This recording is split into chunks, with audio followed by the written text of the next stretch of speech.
Okay. I hope you fare the storm well. You're not out of the woods yet. Again, we are looking at very strong northwesterly winds. You got a lot more rain ahead of you. Probably another 2 hours or so before this thing tapers off. Okay. Okay, when do you think the worst of the winds will be by? I think you've got another 20, 30 minutes of the worst of the winds, then they're going to begin to taper down. But you're still going to have very strong tropical storm force winds for another hour or so. That's up to about 50 miles per hour or so, and then dying off later. Okay. Okay? Glad we could help you. All right, well, I'm glad you're safe, and I really appreciate your report. Thank you. Let's send it back over to our news desk. Craig? We want to take your phone calls, as we've been doing for the last couple of days. 275-8820 in Lee County and 1-800-329-8820 outside of Lee County. We would like to hear your eyewitness accounts of the damage caused thus far by Hurricane Charley. And if we're able to answer any of your questions about how those damage situations that might be affecting you will be rectified in the coming days, we will endeavor to do our best to do that. In the meantime, in our computer system, as we get phone calls from the newsroom, the information gets to us in the studio. There was an eyewitness report from Bon Secours Hospital in Port Charlotte that windows have been blown out in vehicles in the parking lot, trees are knocked down, and that part of the roof has flown off. And in our note, we can speculate, which we don't normally like to do, but today there's going to have to be a little bit of that business done, that part of that roof was at the hospital. And we're told all the patients have been moved up to at least the second floor at St. Joseph's Bon Secours Hospital in Port Charlotte. And a lot of the information that we are getting into the newsroom is information that, as Craig said, eyewitnesses are calling in. People are calling in as they're hearing it. And so we are going to go ahead and report some of this information. It's not necessarily totally confirmed, but a lot of it, you may guess, is going on. We are hearing about downed power lines at Maple and Meadow. We are hearing that there are large trees down. We are hearing that there was actually a house that collapsed out in Fiddlesticks.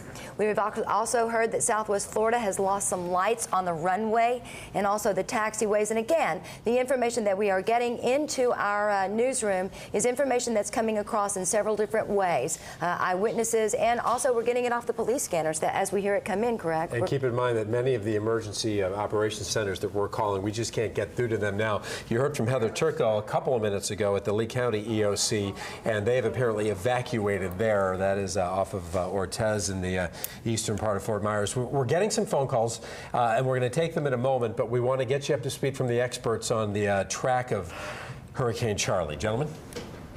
It's doing it again. Take a look at Doppler radar with us again. This is the storm's jogged off again to the north, and that's what just is really incredible. There you can see in the last few frames of our radar. Here's Port Charlotte, Punta Gorda. Let me put it in motion again. Look at that. A turn right up Interstate 75 to the north. And now the city of Arcadia is on the powerful side of what's left of this storm. Now, clearly, this is no longer a Category 4 hurricane, but the time it's been out of water, it's still a fairly healthy 3. I would speculate that the high winds are down from 145 maybe to about 115 right now. So it's still a healthy Category 3. And again, a lot of mobile home population sitting down Fort Ogden, Nocatee, Arcadia. There's a lot of pretty mobile home parks sitting to the east of downtown Arcadia, and they're feeling some pretty mean winds right now. Absolutely. Jim, along this course, and as the storm continues over land, as you mentioned, the winds are going to drop off. What do you think we'll be looking at when it works its way up toward, let's say, 2 or 3 counties north of this? As it continues moving north, there'll be a steady decay of the wind. I'd say pretty much at the rate of about maybe 20 miles an hour every hour or so. And you mentioned something interesting also. Since this storm has a tendency to keep jogging to the right, if it continues to maintain enough strength and motion here, it could conceivably pop out the other side of Florida and regenerate. It seems to be taking the scenic route, though, and the longer it stays over top of land, the less of its structure is going to be left. Remember, this engine needs warm water to run, and you do irreparable harm to the engine if you keep it out of gasoline for very long. Correct. All right. What's the status on Todd Jurkowski? I know we've been trying to get him on the phone. Is he still... All right. We did just talk to a viewer in Port Charlotte who was was hit right by the eye wall and popped out. He was talking about tree damage up in Port Charlotte. He said virtually, he has a very large tract of land. He said virtually every tree has been knocked down. Okay. Well, I understand we have a bunch of people who'd like to talk to us on the phone and share their experience with us. We do have calls, and we're going to get to them in just a moment, but I sort of wanted to lead off the questioning myself if I could here. A lot of people tonight at 9, 10 o'clock, they're going to want to go see their homes. Yes. What is your advice to them as to what they should do, and when can they expect some of this water that might have been caused by the storm surge, which could be in their lawn or in their living room, to begin to recede? Well, wanting to see their homes and being allowed to see their homes are two different things. Understand. That's the one thing. I would imagine with the damage that we're hearing about in Cape Coral, re-entry onto the Cape is going to be difficult, if not impossible, and there's no going into Charlotte County anytime soon. That's going to be barricaded quarantine. In areas that have gotten less hard hit, maybe the city of Fort Myers on down the road to San Carlos, Estero, Naples, power is out, and there may be some restriction. I would imagine curfews are going to go up all over Southwest Florida at sunset tonight if the power is still out, and it probably will be. So I think it's going to be a slow process. Don't be in a hurry to get back to your house. You may not be able to get there very easily, if at all. Jamie, our producer, what was the picture we just saw from Fort Myers? Was that from here? That was the central part of Fort Myers on Central Avenue, which appears to be under a good amount of water. We have some phone calls we're going to take, so let's get to our first caller. Caller, can you hear me? Would you have an eyewitness account you'd like to share with us? Hello. Yes, sir. No, I don't. I just wonder if you would mind reporting a little bit more about what damages there are in the Naples area where we live. The storm has passed by, and we would appreciate knowing what the damage is here and when we might get our power back. Have you experienced any damage? Just power outage, that's all. We're in a retirement home in Naples, and there are any number of us here, and I'm just wondering when we will get our power back. The vast majority of the damage reports we're getting in so far, sir, are from Lee County and from Charlotte County. As far as your power back on, I think patience would be a virtue for you, because the power outages are going to be massive. And in the past, and Jim Reef can back me up on this, with Hurricane Andrew, people were without power for a week, 10 days, or maybe even more. Actually, people in southern Miami-Dade County were without power for 6 weeks. 6 weeks. After Andrew. Okay. Now, we're not trying to draw a comparison here with Hurricane Andrew, but it would be a reasonable expectation that it will be a while before your power is back on. I see. Well, at any rate, I accept that, and we're going to exercise patience, but would you try to get us a little report on what happened in the Gordon River, for instance, Gordon Pass, and how large was the surge there? We have, sir, I don't mean to interrupt you, but we have our Collier County reporter, Patrick Tenney, on the phone right now, and perhaps he can get some more information to you. Patrick, are you with us? Are you there, Patrick? Yes, I'm here. What can you tell our caller about any damage reports in Collier, Patrick, and have you heard about any possibility of power being restored there yet? That's a premature question, I know, to ask right now. Right. We do have several reports of power outages here in and around Collier County. Don't know the status of when power is going to be restored here at this point. But again, yeah, you're right. There's a lot of reports of power outages here. Also, a lot of down power lines, some of them live. Collier County Sheriff's Office telling us just about a half hour ago, 45 minutes ago, they're concerned they don't want people going out and by any means touching these live power lines. Also, we got a report about a half hour ago that they were shutting down Alligator Alley, at least westbound, for a little while. They want to kind of assess the damage, make sure there's not a lot of debris in the roadway there. We understand Highway Patrol is out there assessing the area right now. We're heading to Naples Park. As we've been reporting to you all day, there was some current concern there was going to be some flooding in that area. We're going to check that out now. Okay, Patrick, I know it's early, but for the gentleman who's still on the line, and then we're going to move on to another caller, have you received any reports of structural damage in Collier County? We were out about an hour ago in the areas hardest hit, again, North Naples, Naples Park area, the area we're about to revisit. No structural damage that we saw, just a lot of trash yards, debris all over the yards, a few tool sheds knocked out of their bases, but as far as roof damage, windows being blown in, none of that at this point. But once again, we're going to go back out, tour the county, and see if we're going to come across any damage. And of course, if we do, we'll let you know. Patrick, thank you. And to our caller in Naples, we hope that helped you out. Let's take another call here. Hello, can you give us an eyewitness account, or do you have a question for us? I have a question about Lehigh. Okay, go ahead, please. Heard anything about Lehigh? Are you there? Yes, You have concerns about Lehigh. Let's throw it over to our weather people. What do you see as being the effects of Charley on Lehigh? Let's we'll zoom into the Lehigh area right now. You can see there's still quite a bit of rain falling in earnest throughout Lee County, and a lot of this rain is falling down at several inches per hour at the rate of that. We will continue to monitor East Lee County, Lehigh Acres for you. Let's go to our next caller. Caller, are you there? Do you have a question for us or some sort of an eyewitness account you'd like to share with us? We were just reporting in from South Fort Myers Island Park area. What can you tell us? We have a big palm tree down on top of our boat. We do have some water damage that's coming into the skylights. And we have a very large tree in the backyard that has fallen down over the swing set playground. The water in the canal is now up over covering the dock.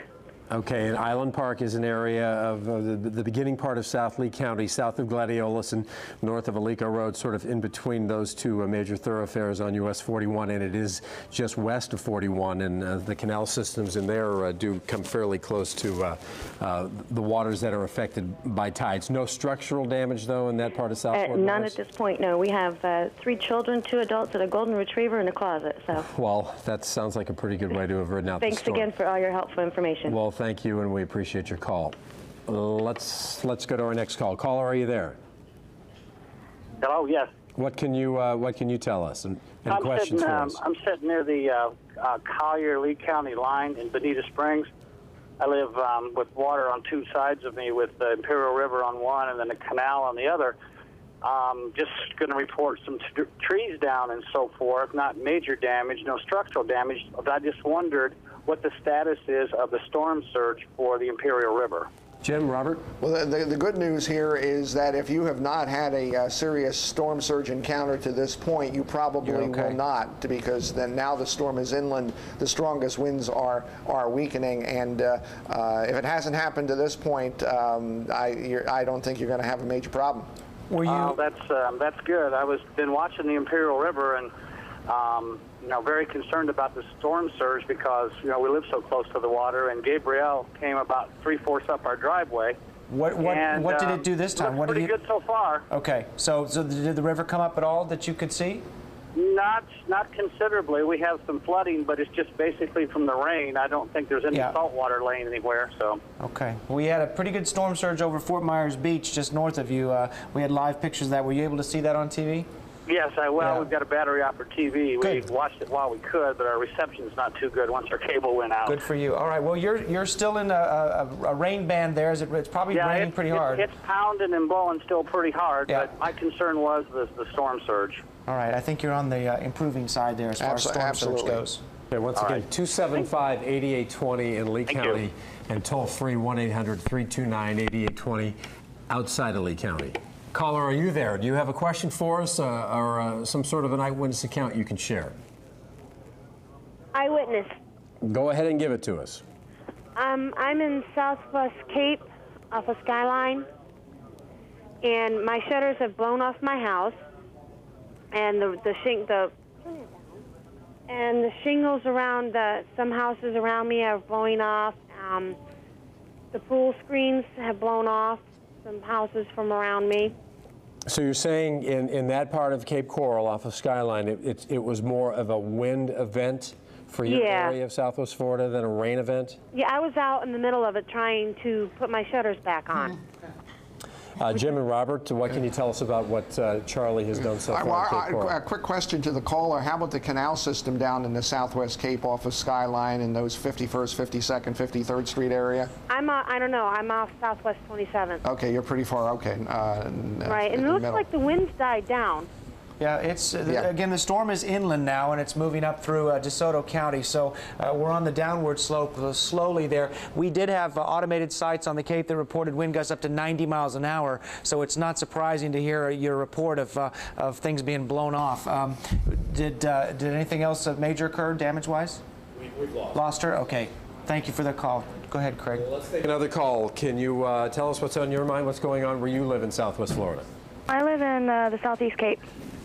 And I was just going to give an eyewitness account on what all we've had. Well, let's have another account from the Southeast Cape. Okay. Go ahead. Go ahead. Okay, we've had our grapefruit tree in the backyard was uprooted, roots and all. The mailbox across the street from us blew down and blew across the road. Where in the Southeast Cape do you live, ma'am? Across the street from the hospital, actually, the other side of the Del Prado. Can you confirm the reports that we're getting? Although we have, I believe, independently confirmed them with authorities about damage at Cape Coral Hospital. Anything that you've been able to see there? No, we haven't seen any. We haven't been near the Cape Coral Hospital. Okay. Tell us a little bit about what it was like weathering the storm. Obviously, you were there as it went through. The windows felt like they were going to come in. It was horrible. It was very windy. Shingles were flying off of our roof. Okay. Well, where did you go in your home to stay safe? We kind of just went into the middle of it. Okay. And so basically you're just seeing a few pieces of shutters and some lanais blown around out there? Yes, we have. You know, it's unfortunate. You're listening to us on the radio right now? My parents are. Yeah, we have the street-level mapping system here where we're able to show you these satellite photos, and as each of our callers are calling in, we're able to basically show you these actual pictures of these neighborhoods. Wow. So we're going to continue to take calls. We're going to take a respite from that for just a second and get to NBC2's Heather Turco, who's live at the Lee County EOC. Are you still there, Heather, at the same facility you were at before? Because we heard reports that you had been evacuated. We did not have to be evacuated, no. However, we did, we were in the dark for a good 15 minutes or so and had to turn our cameras off and televisions off and everything because they were having some generator issues here, but they've got everything back up and working. So that is good news. Actually, the last time I was on the phone with you, there were a lot of people here and the lights were not on, and so I was trying to read some of my notes and was having some difficulty making sure you could hear me and that the communication was getting through, but it did, and that's good. I want to let you all know about some power outages that we're getting reports of. A lot of people are not watching us on TV, but listening to us on the radio, hopefully on their battery-operated radios. Lehigh, these numbers coming from Lee County Co-op. Lehigh, about 12,000 people are customers out. North Fort Myers, 32,000. Cape Coral, 60,000, 61,000 people there. Pine Island and Sanibel, about 14,000 people without power, and that's just from that one area that they're talking about, Lee County Co-op. I'm sure we could hear some more from FPNL, and we'll get those numbers for you too. When it comes to damage, I know you all are taking calls from people in the area letting you know what they're seeing, and what we're hearing as well in Fort Myers, trees down, a few roofs off, down power lines, obviously the reason for the power problems and power outages. Sanibel, similar situation, and Cape Coral, once again, those reports coming from Cape Coral Hospital that we're actually hearing roofs, doors, windows coming off. So a very concerning situation there. We're going to be checking that out soon too. And once again too at Cape Coral High School, that was kind of a shelter of last resort. And a lot of people, when they saw the storm coming our way, decided to go to the high school, and like I said, we're getting reports of thousands of people shoulder to shoulder in that high school. We're going to keep you posted on that as well. And as like I said, a lot of now after what we're going to do, the planning then with the assessment teams coming in, and we're going to find out and give you some of those numbers when it comes to insurance issues and claims and things like that. But we'll talk about that a little bit later on, sending you back to the studio. Okay, Heather, thank you. And what Heather has just said works nicely just into a piece of information that we just just got out here to the desk. The Federal Emergency Management Agency's Atlanta regional headquarters apparently has 10 trailers all ready to go with emergency supplies, and they're dispatching them to Florida. We understand as we speak, these trailers are actually based at Fort Gallim. Am I reading that correctly?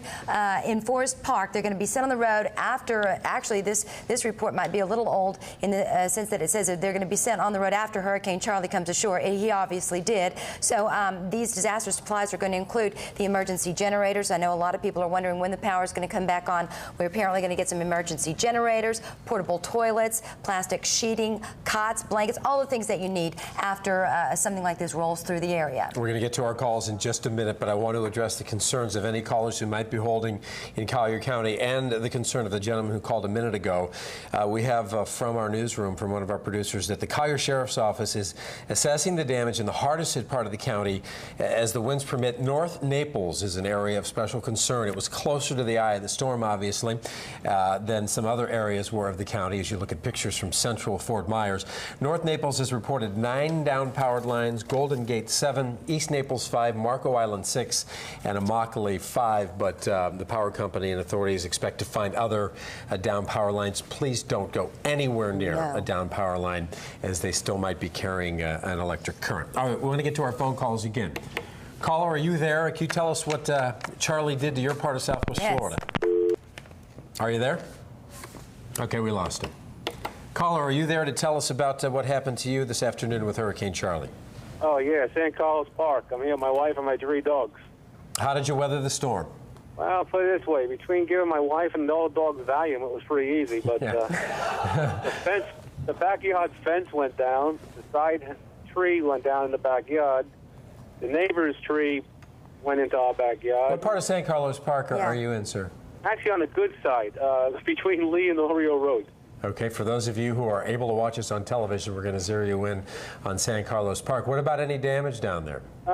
Well, there's a porta potty went flying by our house at one time. Basically, a TV went down at 2:15. So we've been sitting around listening to you guys on radio. It's been a real help, too. So again, as was the case in parts of the Southeast Cape, you're saying that in your part of San Carlos Park, which was the good side, as you put it, this was more of a wind event than a rain event? Oh, no, both. I mean, even now it's still raining in spurts, but that rain came down pretty good before.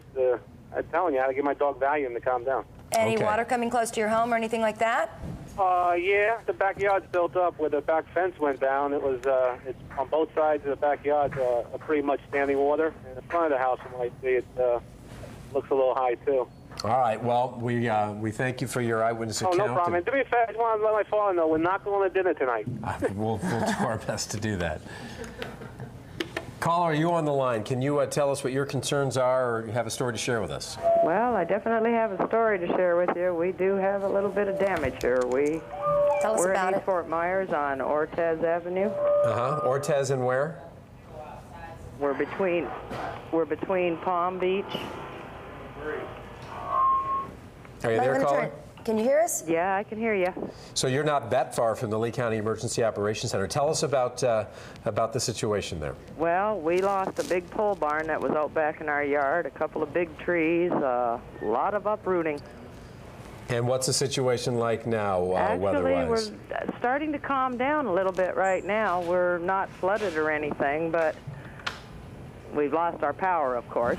Okay, we're going to move on. We thank you for your call, Robert. As we take another call, how much has this storm weakened so far? I think there's probably a fair amount of people that are thinking that this might be over. If you just heard the caller say it's calmed down a little bit, take a look at the radar now. The storm is indeed continuing to move off to the north. It is inland over extreme western DeSoto County. There you see the eye of Charley still intact pretty much over DeSoto. But I want to draw your attention down here. You see out in the Gulf of Mexico there are still several miles of feeder bands going in toward coastal Lee County, coastal Collier County, and of course up to Charlotte as well. I'll put it into motion, and you can see we're now seeing the continuation of a very pronounced southwesterly flow on the bottom side of our hurricane. I want to show you also, and again, boy, we just couldn't do this without the people in production behind the scenes. Would you put up the the AWS site for me? This is a time lapse from Vanderbilt Beach, from the camera on Vanderbilt Vanderbilt Beach. That's the end of the lapse. Take a look at the beginning. There was actually a guy under that umbrella at the beginning of the storm surge.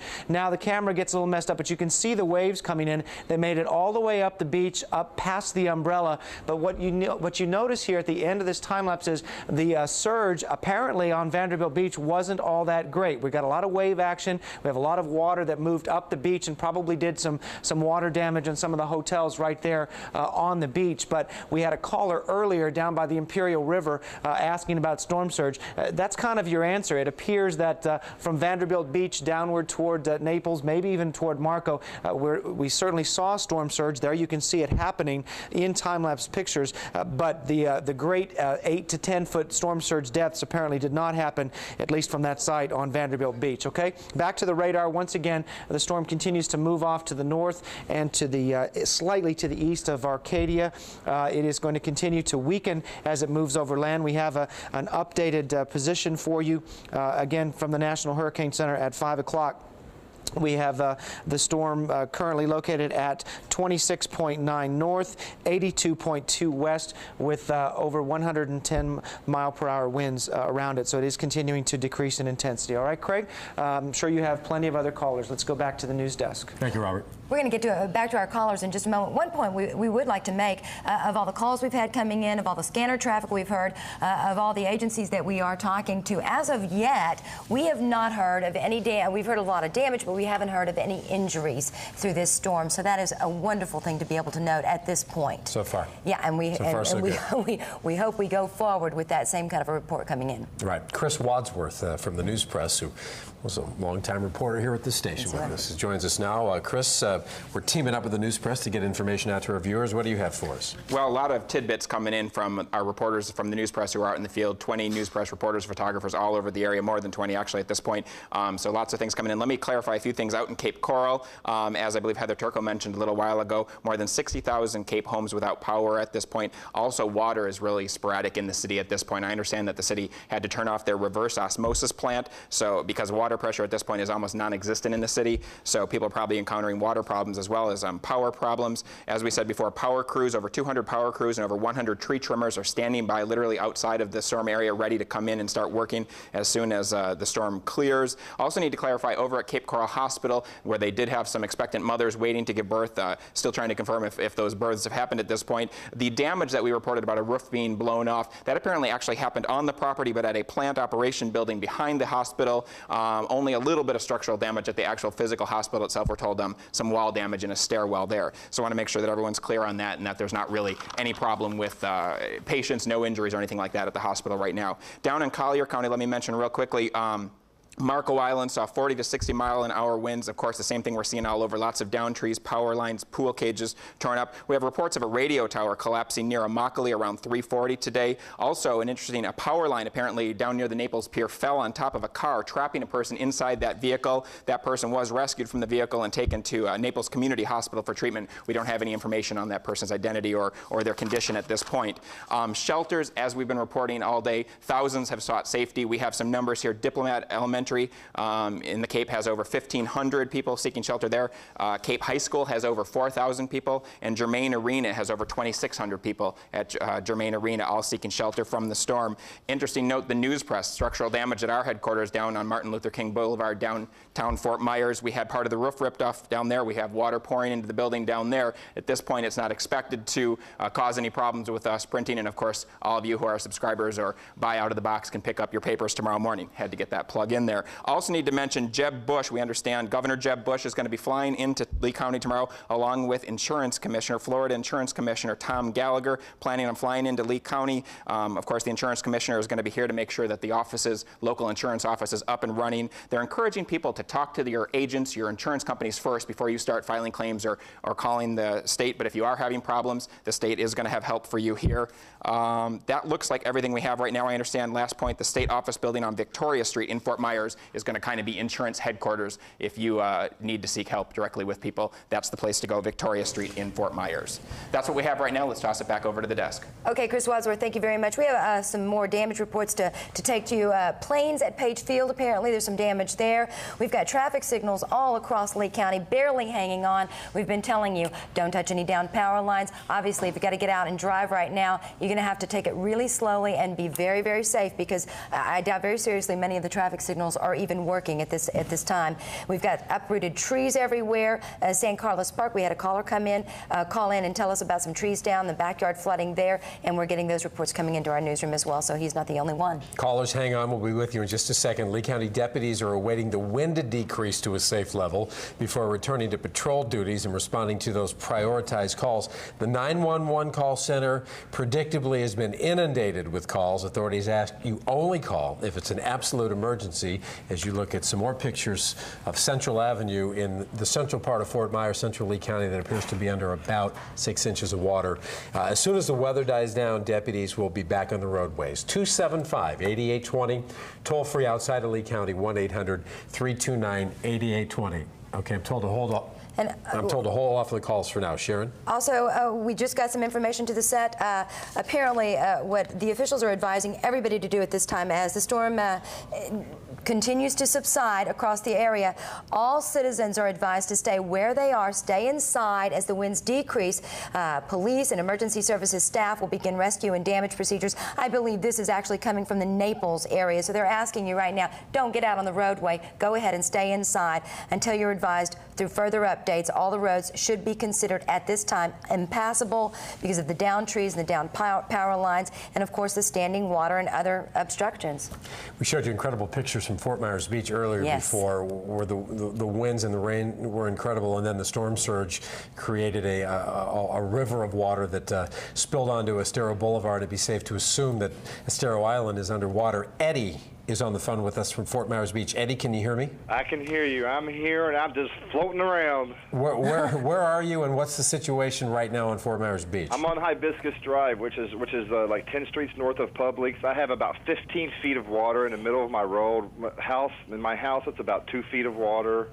Eddie, that's what, about a mile south of the Matanzas Pass Bridge on the island, or maybe a little bit farther? Correct. About 2 miles past. About 2 miles past. Are you on a canal? No, Eddie? I'm not. You know, and I lost 4 trees. One tree fell over and hit my truck, busted my truck all to pieces.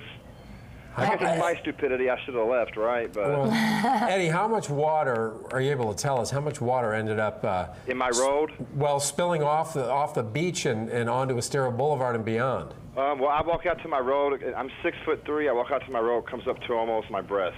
So you're saying 4 or 5 feet of water? Yes, sir. That's what I'm saying.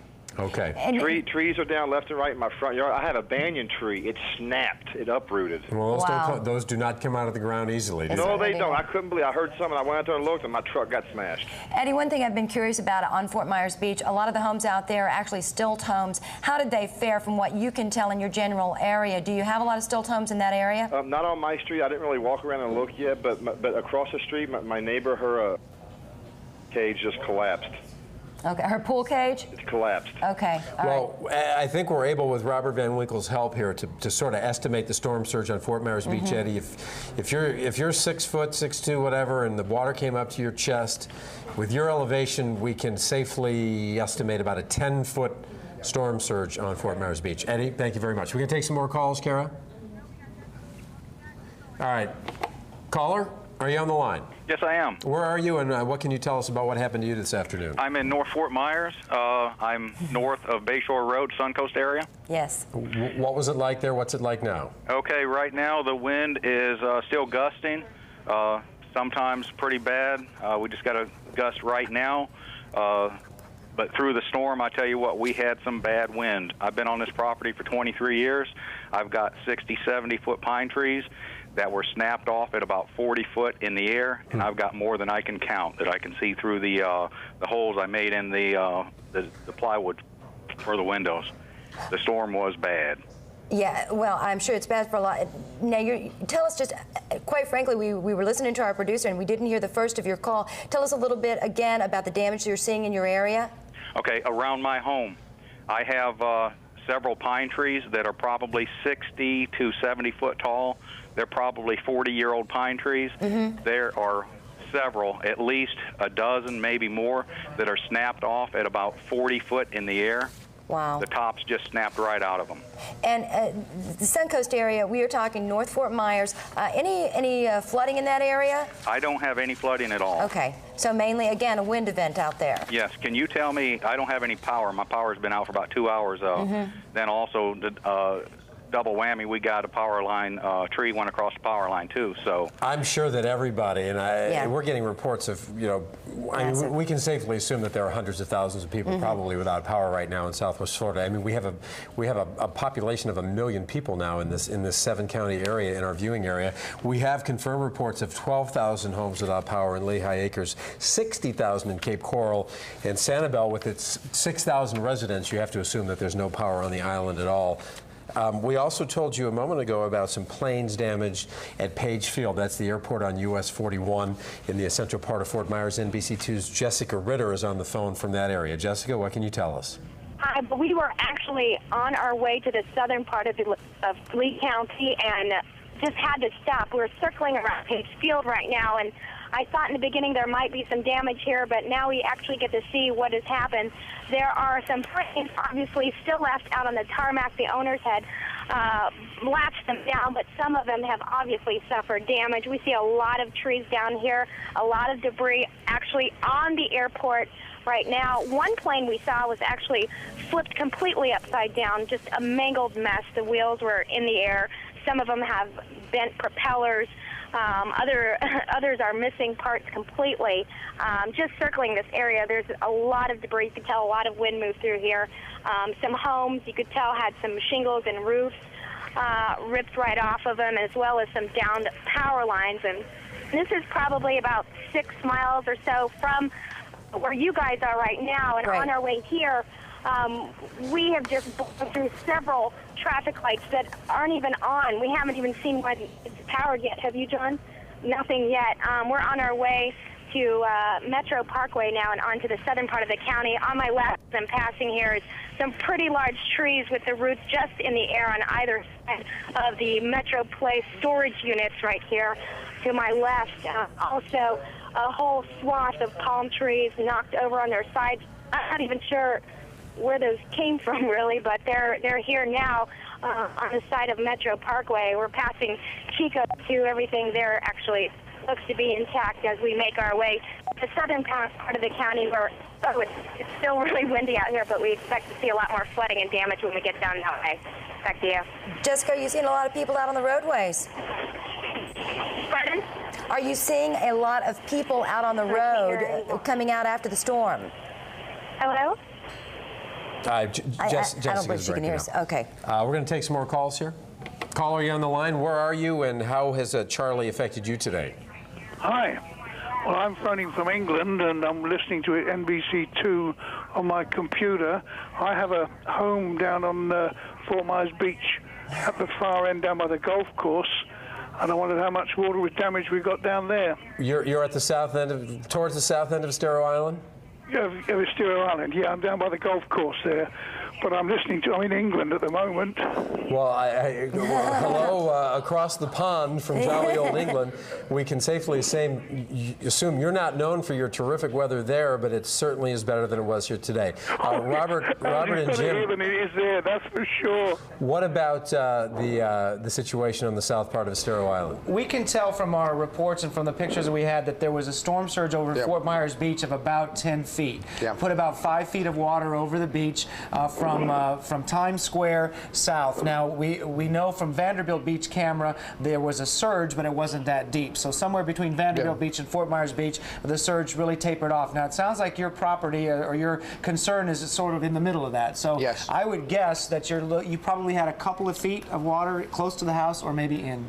That's quite possible. I would probably tend to think that it was probably more than halfway if you compromise the and I guess since you're calling from England of all things, my gosh, isn't technology amazing? You will need someone to come check out your house and find out what the damage was, because I'm sure you suffered something. When they get back on the island, I'll get my realtor to go and have a look for me. You'll need to do that. I'm listening to it and watching the very small screen on my computer from NBC2, you know, which is what I watch, so that's why I knew your number and how to get in touch with you. That's pretty incredible. And again, this was a Category 4 storm, unprecedented in this area. It moved through Charlotte Harbor, just north of us. It looked like it was going to take a direct hit on Sanibel, and at the very last moment, it jogged off to the north, went over Bokeelia and Punta Gorda. Oh, well, my best wishes from England to everybody there, and I hope everybody's safe, and there's no damage can be repaired, but people can't. I wish you all very well and lots of safety. Thank you, Sonny. I think it's safe that you will not be visiting us in August, and you were not here this August, and you will not be here in other August. Sonny, thank you very much. Craig, can we interrupt for a second? Yes, absolutely. We're hearing a serious problem. One of the major shelters in Arcadia right now is losing its roof, and we understand there are 1,200 people in that shelter right now. We want to take a look at the Doppler radar scope, and though the storm is weaker than it is still a major hurricane, and Arcadia is sitting to the right of the eye, and they are feeling the full fury of what's left of that storm right now, which could be about 110 or 115 miles an hour. So we're going to endeavor to find out some more information about that. But again, one of the major shelters around Arcadia, DeSoto County, is having a problem. There are 1,200 people there. We will, like I said, we'll get you more information as soon as it's available. Okay, Sharon, Craig, back to you. Okay, Jim, thank you very much. And as we assess the wrath of Charley, we're sending our reporters out and about now that the winds and the storm has died down. And one of those reporters is NBC2's Jonathan Carlson. He's over at Edison Mall. Jonathan, what are you seeing? That's in Fort Myers. Jonathan. Yeah, well, Edison Mall is completely flooded. The parking lot, there's about 2 feet of water there, completely flooding the parking lot. The apartment complex right next to the Edison Mall had 3 gigantic trees ripped out of the ground. They crashed onto a swimming pool, knocked over some palm trees. Now, there are residents coming out to see the damage right now on their porch, just stunned to see what happened. As for drivers on the road, well, it's pretty much a ghost town except for 1 or 2 cars that are coming by to see some of the damage. We've seen some people venturing out of their homes here to just look at what's happened, but otherwise there's not many people out here. We've seen signs that have come crashing down off the ground, signs that were there a few hours ago but that are now just shattered on the roadway. We've seen people's fences just completely ripped off and lying in the road. So just a really big mess out here, and we're continuing to look at the damage. We'll bring you more information as we get it. Let's send it back to you. Yeah, Jonathan, I would imagine that apartment complex is the one at Solomon and the Winkler Avenue extension. You mentioned some water there. You mentioned water in the parking lot at the Edison Mall. Does it appear that this water got into the mall, or is it too premature to tell? We didn't get that close because it's pretty much just an entire lake of water. We might try to drive through there and take a closer look, but it looks like just a gigantic pool of water. Nobody is over there except for one security car that was driving around, make sure nobody got any closer. Okay, Jonathan. Again, the Edison Mall is located basically at US 41 north of Colonial in the central part of Fort Myers. I'm trying to prioritize the calls according to the number here. Caller, are you there? Can you tell us how the wrath of Charley has affected you or is affecting you? Caller, are you there? Well, it sounds like they hung up. Caller, are you there to talk about Hurricane Charley? Sure am. What can you tell us? Where are you? Well, I'm down by Health Park Hospital. That's on Summerlin Road and Bass Road in the south central part of Lee County. That's exactly right. And it's still storming pretty hard, and the wind gusts are still there. When does this end? Even now? Even now. So we're, what, gentlemen, almost 2.5 hours past when the storm began to pull up next to Lee County. Well, as we've been saying all afternoon, just when the storm goes on shore doesn't mean it's over, and we're now seeing the tail end.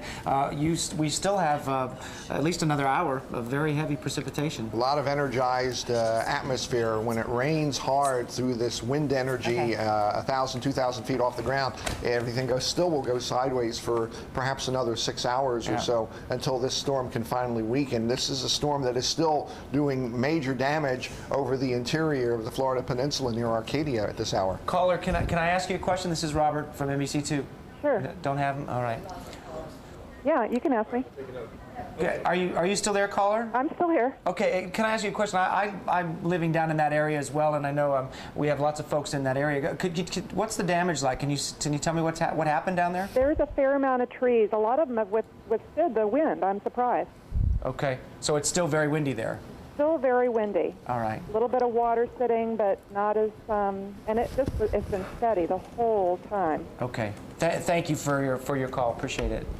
Caller, are you there? What part of Southwest Florida are you in, and what is the situation there? Well, I live in the city of Fort Myers, down near the Edison home in the historic district called Edison Park. Ooh. A lot of folks who know this area and have lived in this area for some time know that we have a beautiful neighborhood with some big old oak trees that are 50 or 60 years old. We don't have them anymore. They're pretty much gone. What a shame. And you are a matter of yards, I would imagine, from the Caloosahatchee River down there? Yeah, we haven't seen very much in the way of water. We have good drainage on our street, and we haven't been able to get out and walk down near the river and see any damage. But the road that we live on, which is called Menlo Road, is totally impassable now. Big boughs. So these trees have not been in a healthy condition for many years, but this was the death knell for them. They're pretty much gone. Were you able to get a perspective on any damage that might have been done to all these high-rises that are being built along the riverfront there? No, we're too far away to really assess anything that went on down on West First Street or anything out of this neighborhood. But one fortunate thing that didn't happen is that, as far as I could see, and I've walked up and down the street, no one on our street sustained any damage to their homes, even though some of these limbs could have really created some problems. But it's just it's a beautiful neighborhood, and we've lived here for 30 years, and it's a lot of people who have come out of the Edison home use this as an exit way to get back on McGregor Boulevard. And if you've lived in this neighborhood or in this town for any length of time, you know about these beautiful trees, and it's just it's a disaster. Absolutely. We're distressed and sorry to hear about that, but I guess the silver lining in that cloud is that you're in one piece, and your home is in one piece also. Yes. Jessica Stillwell, good afternoon. Good afternoon to both of you. Governor Bush just had a press conference, and I wanted to share some of the highlights of that press conference with everyone around. A couple of the big things. One thing is Governor Bush will be in the area tomorrow. He said he will come with other state leaders, possibly Senator Nelson, to assess some of the damage. Right now, really too early to say how much damage there is out there. Governor Bush was in contact with Emergency Operations Center directors in Collier, Lee, and Charlotte at some point today. But again, he just says it's too early. Tomorrow they will begin reconstruction efforts. As far as those efforts, President Bush has approved the declaration for assistance. Basically, what that means is that we will get federal assistance for this recovery effort, this reconstruction effort that should begin tomorrow. And again, they will be traveling to our area. Right now, the governor said we still need to be concerned because this storm is not done with. It still is continuing, and they have concerns now for Central Florida. One other thing, we had talked earlier about $15 billion, and it could be $10 to $15 billion in damage. When they first projected that cost, that was when they were thinking that the eye was going to be in Tampa and that the brunt of the damage was going to be in Tampa. So they're going to have to reassess that and really see in the coming days and weeks what that could be. More buildings up there, more expensive buildings up there. Right, and you have the city, the core of the city, and it's just it's a little bit different. Right. But of course, he said that just from talking to all of the directors, that there is quite extensive damage. Okay, Jessica, thank you very much. It's only going to take time for us to figure it out. We have shown you some incredible pictures from Fort Myers Beach. We're on the in the Gullwing Hotel, and photojournalist Paul Fifield, who thought he had it rough when he went to Haiti with me. That looks like a day at the beach, no pun intended, compared to today. He's been bringing you some amazing pictures. He's there with one of our reporters. They've been out there all afternoon long, and that's one of the few rare live shots that we were able to keep up throughout the storm. We've got NBC2's David Sutta and ABC7's Sean Brown out there. Gentlemen, what can you tell us about the situation as it stands now? Good afternoon and welcome to hour 4 of Hurricane Charley on Fort Myers Beach. As you can see behind me, she still is not letting me down, letting us all down here. As I'm joined right now by Sean.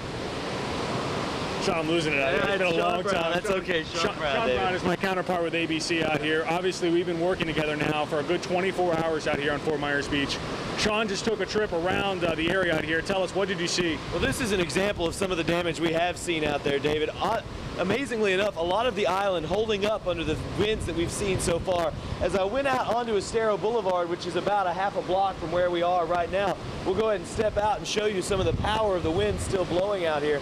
The first thing you're going to notice, the streets, the parking lots, everything littered with debris, from beach chairs to screens like the one I have in my hand, to just lots of tree limbs. That's the main damage so far.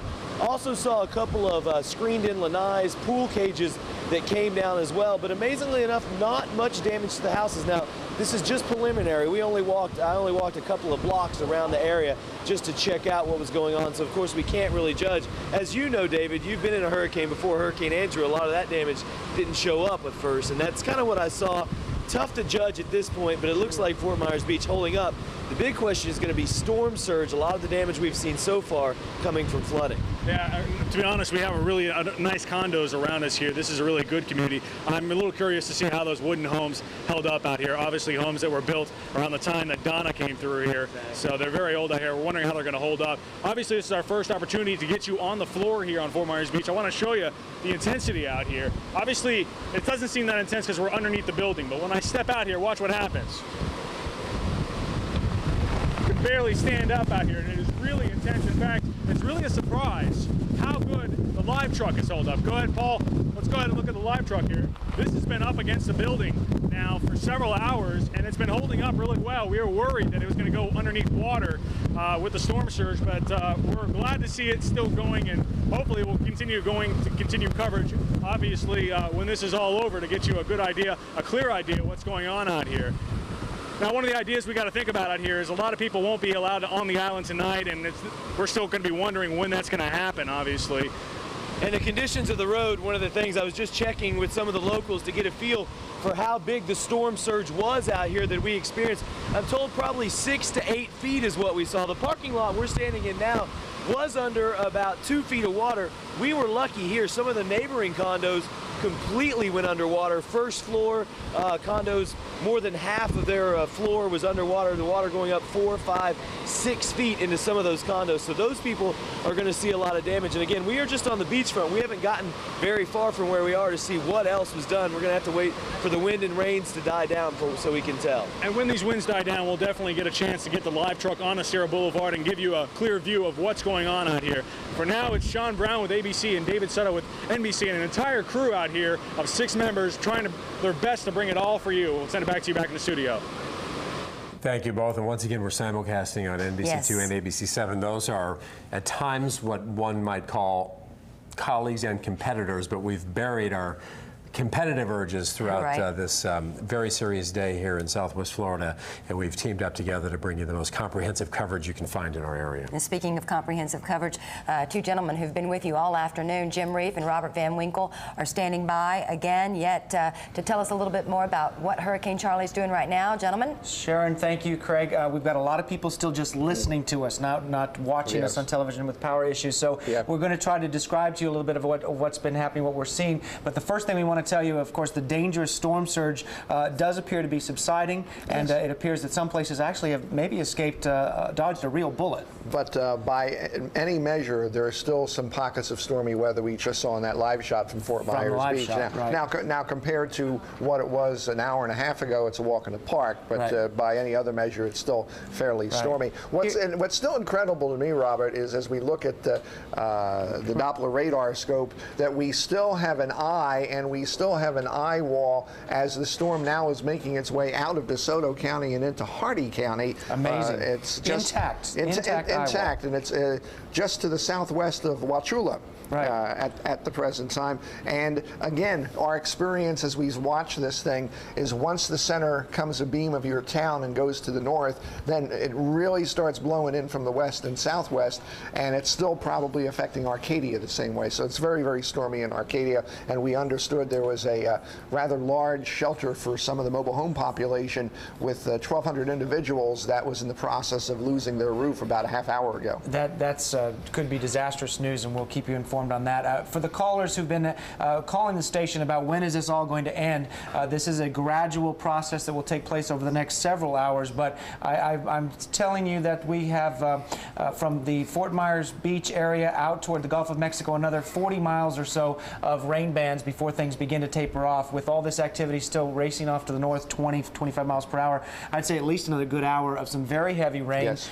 Frequent lightning, and some very strong winds. We're still looking at tropical storm force winds, so hang in there one more hour. Please don't go venture out yet. You want to please do that as best you can. Now, I believe we've got someone from Bokeelia. We were yes. tracking the storm over Bokeelia. Yes. The eye passed right over there. Is this a caller on the line? Patty, are you there? Okay, we lost Patty. A couple things. Let's go back to the radar scope, Robert. Take a look at that feeder band that's south of Naples right now. Let me move down here. Hold on one second. Okay. And you can see there's some training going on in the leftover circulation of this. This is a weather term that we use a lot. Maybe you might have heard it before. It's called training. It's when thunderstorms line up in basically a line, almost like a train, one after the other, and they're all moving in the same direction at the same time. And guess what that does? That puts down an awful lot of rain in one spot over an extended period of time. So if you're watching us on Marco, we're seeing effects of some training right now near you. In fact, let me zoom in on this, and Jim, that could put down several more inches of rain, couldn't it?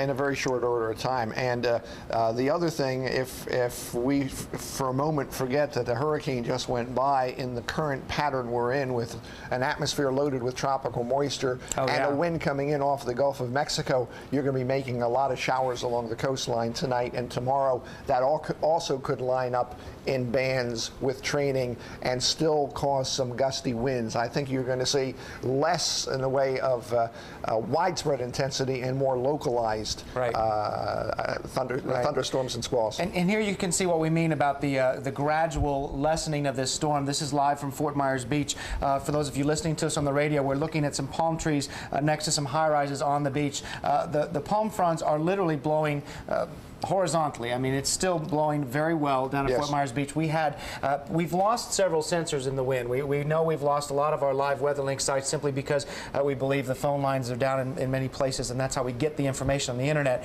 The last peak gust on Fort Myers Beach was 60 miles per hour before the site went down.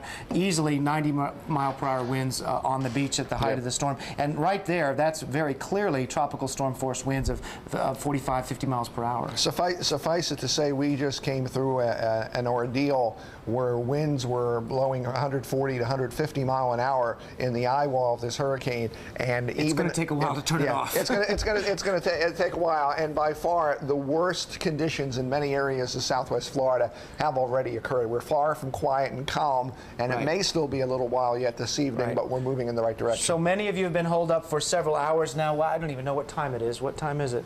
6-ish? It's almost 6 o'clock. So we were at 2 o'clock watching this storm approach Sanibel. In fact, we'd commented, our forecast time had said by 2 o'clock the storm was going to be 50 miles or so offshore, and of course that the storm took a turn. But anyway, the last 4 hours or so, many of you have been hunkered down. Please wait for another hour at least until things taper off. But also, don't forget, what we're telling you is the storm's not over yet, even into tomorrow, in that a lot of moisture is left in the atmosphere. We will see some more strong thunderstorms develop as we work our way through cleanup tomorrow. Yes. Let's go back over to the news desk and to Len Jennings and to Jessica Stillwell. You may have noticed that Craig and Sharon are no longer here, and so we are relieving them for a little while, give them a break, and you may not notice that because you may not be able to see us on television because you're listening to us on the radio. But we're glad you're still able to tune us in. One of the latest reports we're getting is out of Charlotte County, and we're being told that Charley threw small planes around at the airport, Charlotte County Airport, tossed them around. You can imagine, I'm sure not all the pilots were able, and especially the private pilots, able to get their planes under shelter, and so tossed around. And you said the same was true with Jessica Ritter when she walked by or drove by the airport. We just heard from Jessica Ritter just a little while ago, NBC2 reporter driving past Page Field. She saw the same thing. A lot of these small planes flipped around. And I believe we have someone on the line, Patty from Bokeelia? Yep. Can you tell us exactly what you're seeing? I know that was... that was a tough spot you're in. You must have had something really interesting. Tell me, before you tell me what you saw, I want to ask you a question. Did you experience the eye of the storm? Oh, yes, definitely. Was that part Definitely. Explain that. Explain what you saw. Our house is 35 to 40 years old, and I don't know why it is still standing right now. Oh, gosh. All the trees, basically, around us are down. I mean, most people that live on Pine Island know our lot because of this great big tree we have that's almost on near Stringfellow, because we're just a lot back. Do you see any damage other than trees as far as homes? Yes, I see damage on a few of my neighbors' houses. We lost our shutter, you know, those window things. But the trees are trees that fell down. Patty, what Lynn was asking you, did you see there were for a few moments, and I believe Jim wasn't over Bequelia, where the eye of the storm and it got sunny for a little while, possibly? And then it went right back. And it was thanks to your guys' reporting that we knew exactly what was going on. Oh, well, thank you very much. When you said that it bounced off of Captiva and it was headed straight for Bequelia, we were like, oh no. Well, Jim Reeve and Robert Van Winkle have been working very hard. Patty, thank you so much for your call.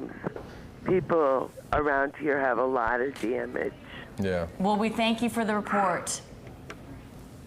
We're going to go to another caller right now. And for those of you who aren't familiar, Bequelia is right on the tip of Pine Island out there. So, I mean, they're pretty much all by themselves. There's a mobile home park. So you can imagine there is probably a lot of damage out there. And she's very, very fortunate that she did not receive any damage to her home. Let's give the phone numbers again. If you have a question, yes, do not call the newsroom on these numbers, I think is what Kara just said. The numbers to call, though, if you have a question, 275-8820 if you are in Lee County. If you're outside of Lee County, 800-329-8820. If you want to tell us about your situation, what kind of damage that you're seeing in your area, or if you do have a question for one of our meteorologists, go ahead and give us a call. Okay, we're going to see who's on the call on the line right now. Hello, caller. Can you hear me?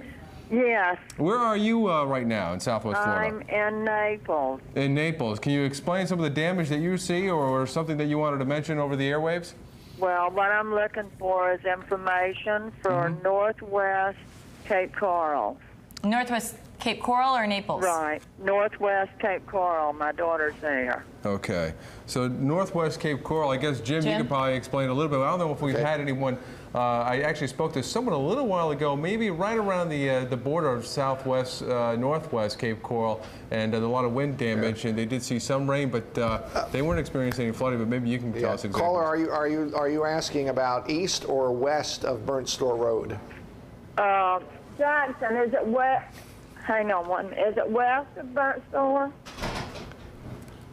It's east of Burnt Store. Okay, in the Northwest Cape. See, our concern is after Charley came off of Bequelia, it went up Charlotte Harbor, came very close to Burnt Store Marina, and we do believe that Northwest Cape Coral took a pretty powerful punch. You know, and in the wake of a storm like this, with power lines down and communication very difficult, it's probably going to be a while before we can really figure out what's happened where. Okay, she is on the east side.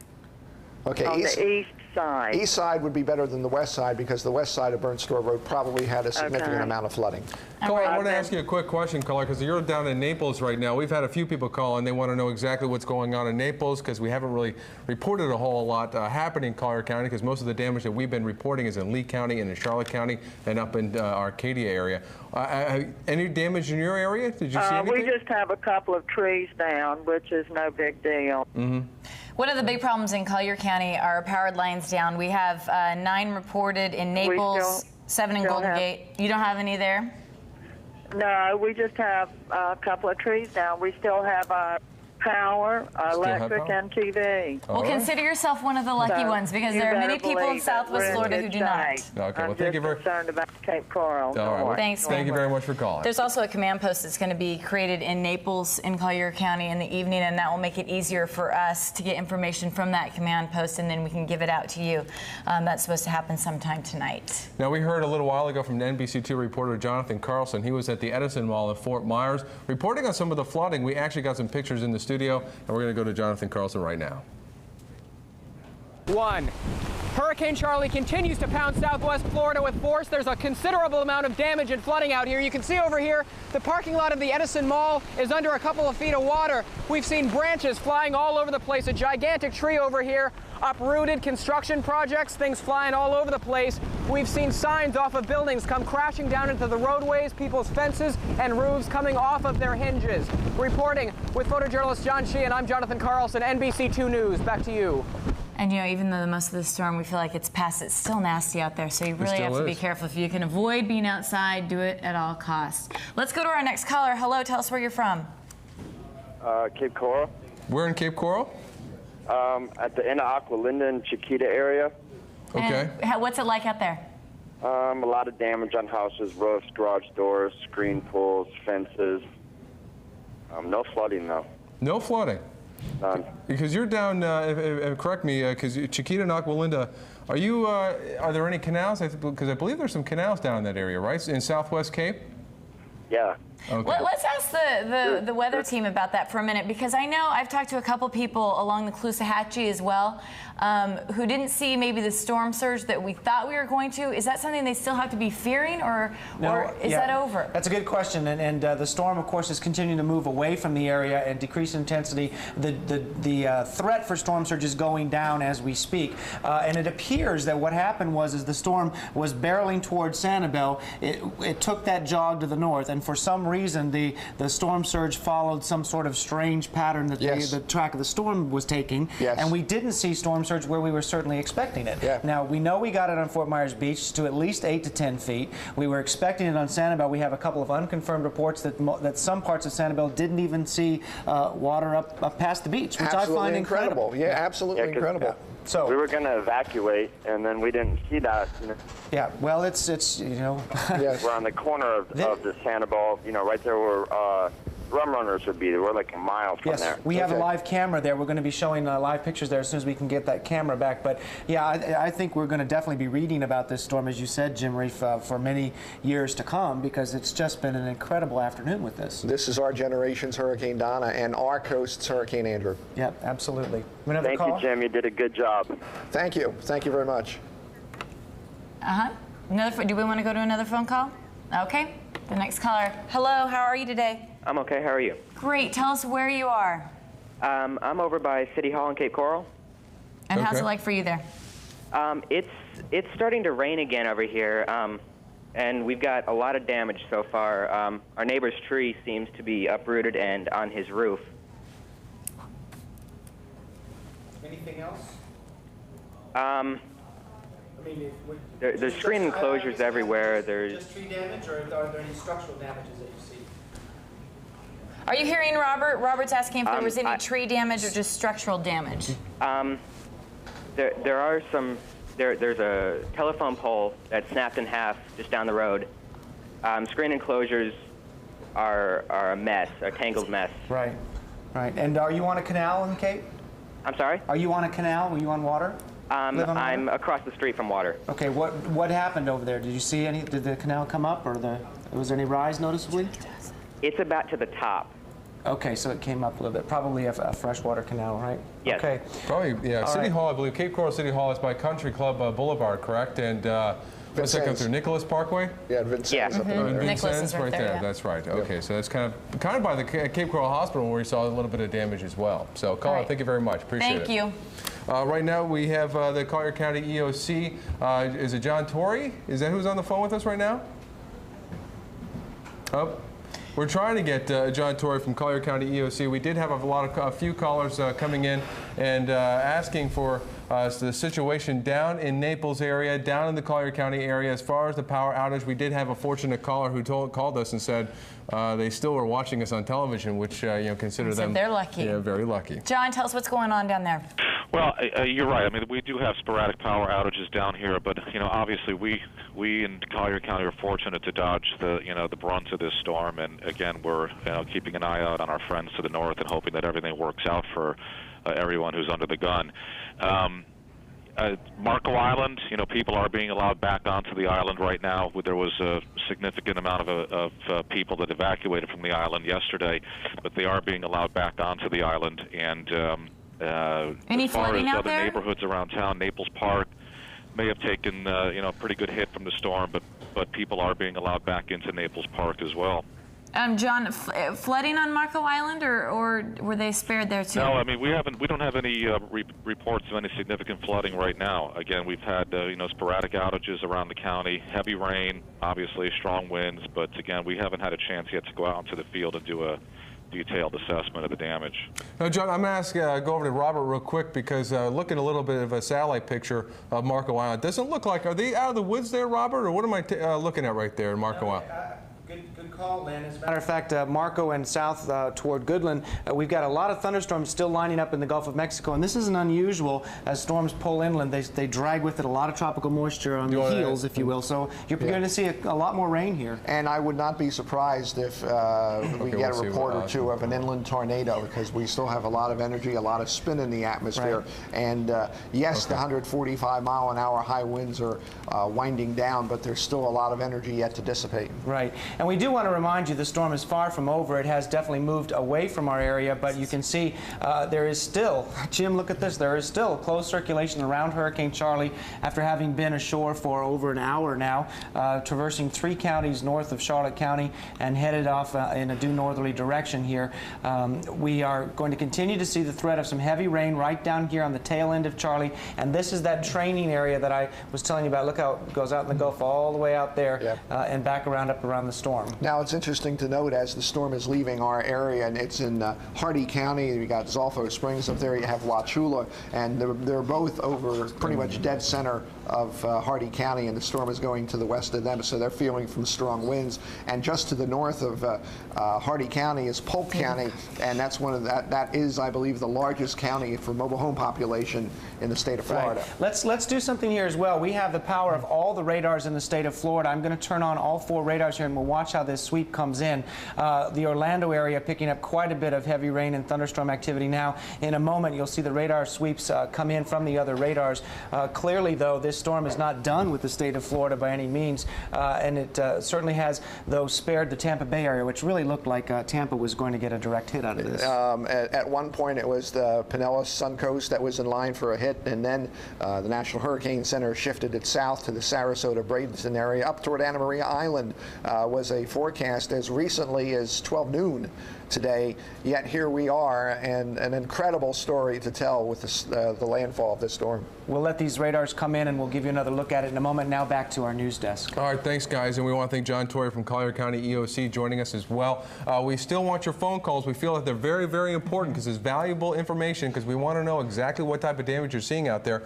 As Jessica reported earlier, the Charlotte County Airport, a lot of damage out there. A lot of airports are turned over. David Karsh right now is at the airport. We have him on the phone. And David, what are you seeing?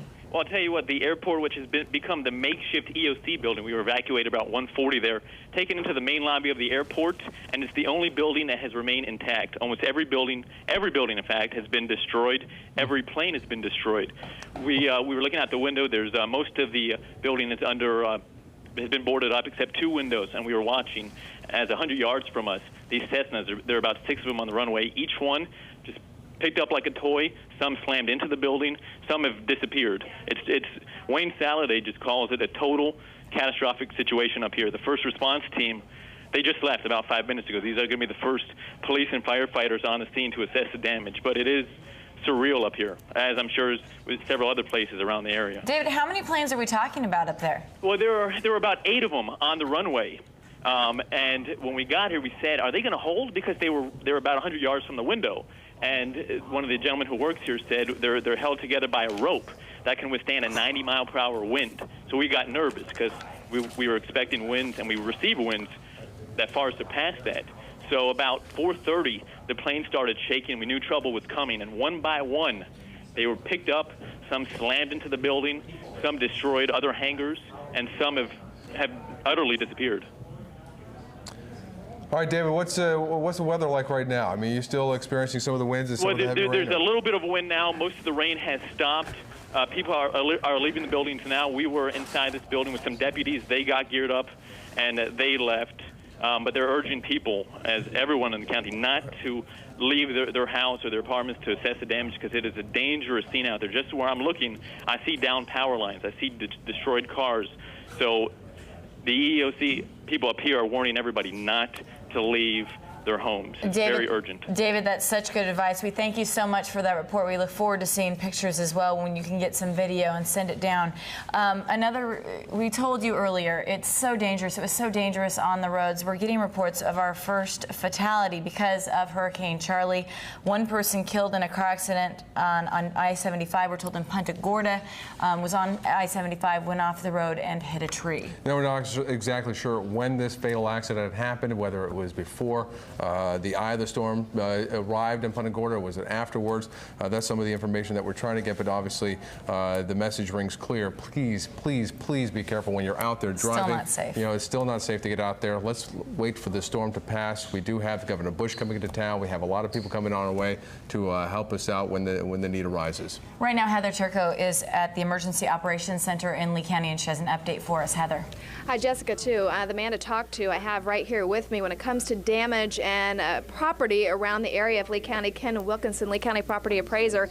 He's got a new program that he's actually going to be using and implementing. You said you've used it in the past with theories, but this is the first time we're actually using it, the real deal. We do a test every year, and it's always worked, but this will be the first time a program such as this has been used to get the FEMA report up to Washington. And that's the initial damage assessment, and that's what we'll be programming to do. And why it's important to get that information is because then we can get money to help the people down here. Correct. You need an initial report in Washington, FEMA approves it, and then they can release a lot of the funds to help the individuals. This is something you all came up with because you learned from Andrew. It took weeks to get that information up there and to release that money, and you're wanting it to take hours. Right. That's our goal, because I had discussions with the property appraiser 10+ years ago and saw the problems they were having. Our staff I got some bright people, and we decided we thought we could write this program by putting in the coordinates of where the landfall is, the category of the storm, and then the computer, because we have all this data, goes out and actually calculates what the damage on a percentage basis from that kind of a storm would create, and that gives us the printout, and we send it to Washington. And we're certainly interested to get those numbers, so we'll check back in with you too. And your advice for viewers as well, you said talk to their insurance companies if they have damage on their property right now? Certainly. If you have damage and you want to verify that with our office, it would help us and them if they'd bring that damage report that the insurance company does. All right. Ken Wilkinson, Lee County Property Appraiser. We appreciate it, Ken. We're going to send it back to you in the studio as well right now. Heather Turco, we thank you so much. We have some pretty amazing video to show you. This is someone who happened to be at the right place at the right time, I guess you could say. It is from downtown Fort Myers. Watch the top of that building. Watch the wind blow. That is the Postal Service in downtown Fort Myers. You saw the roof ripping right off. He was getting video of downtown Fort Myers, and he happened to be there. He saw it lifting, and there you have it. Mother Nature destroying. I mean, just destruction. That's what's happening. And this is kind of, and this is a time to remind people, the storm is still around, and there's going to be debris everywhere. Please stay inside. We just went out. We had a reporter outside. Just saw some people out there picking up some debris out in the front yard and puddles of water with power lines down. That is an accident. We're showing this video one more time. It's amazing. It's incredible, the wind. And that's the roof. That's the post office in downtown Fort Myers. That's right along the Caloosahatchee River. So you can see what kinds of winds are. You can see the bridge actually right behind at the top of the building going over. That is actually courtesy of the News Press. It was a stringer. It was someone who was getting their own video, and they got some amazing video, as you can see. Al Schilling, we thank him for that video. But back to what Lynn was saying, there's just no reason. I mean, it's not wonderful to not have power, but you know what? Keep it safe and don't try to fix anything yourself. Wait till the officials come. If you see power lines down, keep away from them. Don't pick debris up around those power lines because it can get very dangerous. You've made it through the storm. Let's make sure that you all stay safe. Odds are that if you don't have power, there's a power line down somewhere. So stay inside your home if you're listening to this broadcast. And we're going to go back to the phone lines. We're going to talk to some people who have experienced some of the damage out there. Caller, can you hear me? Hello? Yeah, hello, caller. Yes. Where are you calling from? From Lehigh Acres. From Lehigh Acres. We've had a couple people calling in and emailing us because they want to know what type of damage is out in Lehigh Acres. So what can you tell us? What have you seen out there? We don't have any damage at all. Good deal. Isn't that nice to hear? Yes, and all we saw is across the street a little porta potty move. It fell over sideways and moved a few feet, and that's as far as it went. Okay, so now, how about when the storm was passing? Did you get a lot of rain, or was it pretty calm there in Lehigh? No, very, very scary, very, very strong winds and like tornado-like sounds, but that was it. Well, that is so good to hear. Thank you so much for calling in. So we'd like to know if is the worst over here, or are we going to get more feeder bands? Lehigh Acres. Let's go to Robert and ask him, Robert Van Winkle. All right. Good afternoon, caller. Let me go ahead and move the radar over here a little bit, and I'm going to zoom in now. We've got the First Alert Power Doppler radar with all of the stations in the area, zooming into Lee County. The answer to your question is no, it's not over yet. Now, Lehigh's right here. There's some very strong weather still stretching off to your west and out towards Sanibel. But if I zoom out just a little bit, you can see there's a little bit of glimmer of hope here as we watch the ragged edge of the storm now moving across the Gulf. So I've been telling folks, I told folks about a half an hour ago, you got another hour. So it's at least another half an hour, but I'm seeing indications it may be a little bit longer than that. So certainly by the time we're working our way towards sunset, we should start seeing things decrease. However, you mentioned feeder bands, and that is going to be a problem across the area again for tomorrow and for the rest of this afternoon, especially down in Marco, down toward Collier County. You folks escaping the brunt of the storm, but several inches of rain falling there. All right, so Lehigh, do you have any idea how much rain you got? I mean, do you have a rain gauge around that survived? No, the ditches are full, but that's it. Okay. Well, this is move. I'm going to draw a little arrow on the screen here. I'm drawing an arrow right toward Lehigh. This is all moving in that direction. Winds are going to be pretty strong too for the next hour as well. They still are, yes. Yeah, I would estimate you're looking at 40, 50 mile an hour winds, still gusty. Okay. What about, so it's not tornado-like winds strong enough for tornadoes? Is that part over? The thunderstorms that are still out there have the potential for some small tornadoes to be spun up still. Okay. There's a pretty good thunderstorm off to the southwest. It stretches right down to the extreme southern part of the Cape. Yeah. We cannot rule out, I'm sorry, we just can't rule out the possibility until everything gets moved on out of here. And again, we will see more thunderstorms develop tomorrow afternoon. The atmosphere now has been charged with a tremendous amount of moisture from Hurricane Charley. We will see more thunderstorms again tomorrow. Okay, so you hang in there, stay inside, don't go out yet. There are more thunderstorms, and then things will be a little bit better overnight, all right? Okay, thank you so much. Okay. Thank you.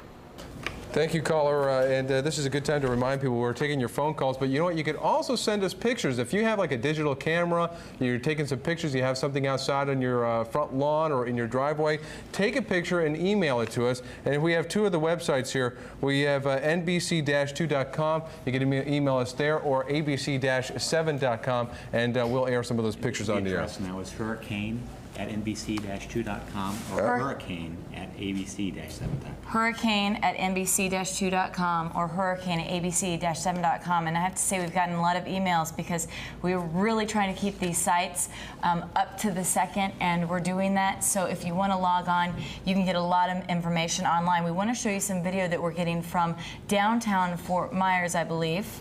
Do we have? There it is. Is this video happening right now, or is this taped video? Nope, taped. This is taped. This is from a little bit ago. You could see one person out there. You know, it seems like you can warn people, and there are always those who want to go out and try it. There again is the Postal Service from downtown Fort Myers. You can see trees blown over there. Really, really heavy wind. I'm not sure why anyone would want to go outside there along the Fishhatchee River in downtown Fort Myers. Incredible. And you know what? We just got this handed to us. It's 3 for 3. We told you about the damage at Pagefield. We told you about the damage at the Charlotte County Airport. We just got a report about the severe damage at the Collier County Airport. Officials say every plane at the Collier County Airport was destroyed, and many planes were reportedly picked up and tossed like toys. That's a turn of phrase that we've heard a couple times. Pagefield as well as the Charlotte County Airport. Bill, are you there? 8910. This is Bill Moss, the Marco Island City Manager. Can you hear us? I can hear. It sounds like you were spared there on Marco Island. People are being allowed back onto the island? Yes, we are advising Marco Island residents that they can return. We do ask that they use extreme caution because there is storm debris on the roads. and there is an island-wide power outage, so none of the traffic signals are working. But conditions are safe enough to return, providing people use caution, and be especially careful for power lines that are down in certain locations. Okay. And Bill, you were out there on Marco. You, I don't want to say refused to evacuate, but you stayed on Marco Island, if I understand that correctly, right? Well, we were concerned about getting our crews back onto the island because of rising water, so we elected to have everybody stay on the island, and that gave us the ability to respond quickly. In fact, all of our crews are out right now removing fallen trees and debris that's on the roads. But you're not seeing any major damage there, Bill? We have not observed any major structural damage. We do have some pool cages that have been damaged, but that's somewhat minimal.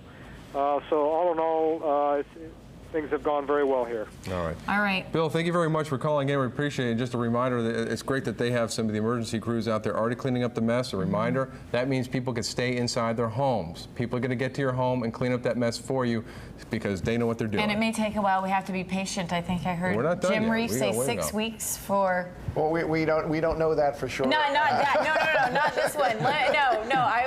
A different storm, not this one. But the point being, Andrew, was it Andrew? Hurricane Andrew in 1992. It took 6 weeks to get all the power back on, and there were shelters open for 2 months after the storm for people who were displaced. Of course, Charlotte County is going to be a while getting back on its feet, but Andrew was a major population center with over 1 million people directly impacted by the storm. I guess my point on that was if you have to wait a day or two, realize it could have been much worse, and just be patient because they have a big job ahead. Let's go to our callers now. Caller? Hello? Hello? Is someone there? Nope. It looks like they just Yeah, let's try another one. Caller, are you there? Yes, hello. Hello, where are you calling from? Southwest Cape around Skyline and Cape Coral Parkway. Okay. How are things there? Not too good. We've got some 10, 12-year-old black walnuts and carrot woods that are uprooted. We have a tree in our pool. Oh, gosh. Hopefully not too much damage. Power lines on the ground. Right. So you're seeing a lot of damage. Is there any flooding in that area? No flooding, but you reported, we've been watching since 2:30 in the morning. You reported a tornado on Southwest 6th Avenue, and that's a street right behind us. I think maybe we got some damage from that. It's been a rough ride. We spent 4 hours in the closet with our battery TV. Oh, well, and I think because we just had a couple callers ago who also called from Southwest Cape, from Aqua Linda, and it wasn't Cape Coral Parkway, but it was, or Chiquita. Yeah, Aqua Linda and Chiquita. So kind of close in that same area. A little bit of a different story. He wasn't reporting a whole heck of a lot of damage, but you're reporting a lot of damage where you are, possibly because of a tornado touchdown. Is that a possibility? We had huge trees snapped in half. 2 trees. Robert? Huge, not 2. I mean, all of our trees are pretty much gone. We have one laying right next to one of our windows in our house. Wow. Luckily, it doesn't look like there's any structural damage. No windows broken, but we have a lot of trees, power lines on the ground. Of course, we have no power. Well, we've been saying it all along. Please stay inside. Please stay inside. Mangled. Right. Well, Robert and Jim could probably look at that area. Tornado touchdowns. Quite possible, as a matter of fact. But then again, we're dealing with wind forces. Southwest Cape was not too far away from the eyewall of that, where if it's a loud wind and it sounds like a freight train, the first thing you're going to say is had to be a tornado. Well, maybe not, because of this. You're talking about a storm that produced 145-mile-an-hour winds. Right. Yeah. Well, you reported one, and I don't know. I was in the closet. I wasn't getting out. Good. We had 2 adults, 2 kids, and 2 dogs in the closet. Good. Everybody's okay? Yeah, everybody's fine. I was just wondering how much longer. All right, we're seeing the end of this wave about 10, 15 miles to the west of Captiva. So you're going to look at another 45 minutes or so there on the Cape. It's raining pretty good where you are right now. Can you hear it? I can see it. Yeah, we're not in the closet anymore. It's raining pretty good. We've got our radar up, and I'm looking right at South Cape Coral. So if you see, I'm going to circle where you are. See right there. Actually, no, I'm in the other room. All right. Well, but in any case, you're in the heavier stuff right now, and the edge of it is just off Captiva. All right. So another half hour, 45 minutes. All right. Again, we're telling. Yes. Again, though, we're telling people as we go through the night and tomorrow, the air is charged now with a lot of tropical moisture. We are not out of the woods for scattered thunderstorms in our forecast for you for tomorrow. Okay. But you can breathe a little easier in just about under an hour. Okay.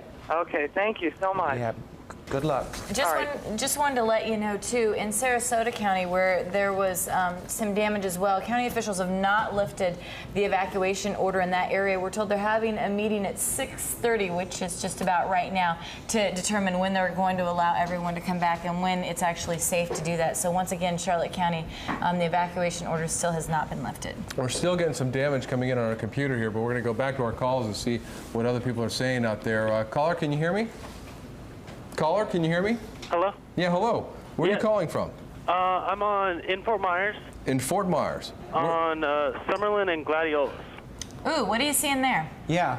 I have a lanai and a Florida room, and I'm looking out the windows, and it looked like it's horrible. Horrible, do you mean structurally horrible or just a lot of trees? Well, we have the whole community has the siding, and it's all tore off everywhere.